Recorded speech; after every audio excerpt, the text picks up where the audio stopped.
L'auteur de la Torah de la Nouvelle Alliance est presque sûrement l'apôtre Lévi, le publicain, appelé par Jésus au début de son ministère, qui devient par la suite Matthieu.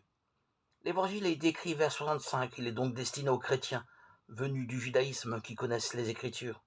Comme le démontrent abondamment les Écritures que nous avons reçues de Paul, ils sont tentés de retourner au judaïsme.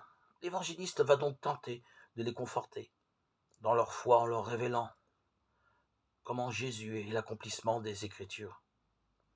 Le genre littéraire, contrairement à ce que nous avons dit, est donc une apologie dont le but est double. D'une part, de montrer que Jésus est bien le Messie annoncé par les prophètes, de l'autre, que l'Église est bien le nouveau peuple de Dieu, accomplissant les promesses de l'Ancien. Dans ce cadre, quelle est la rigueur des données dans lesquelles se situe l'évangile de Matthieu? Les données chronologiques sont presque nulles. L'évangéliste se soucie davantage de classer ses démonstrations par sujet que dans l'ordre où les faits se sont produits. Les données topographiques, c'est-à-dire celles que situent les récits dans des endroits précis, sont valables dans leur généralité.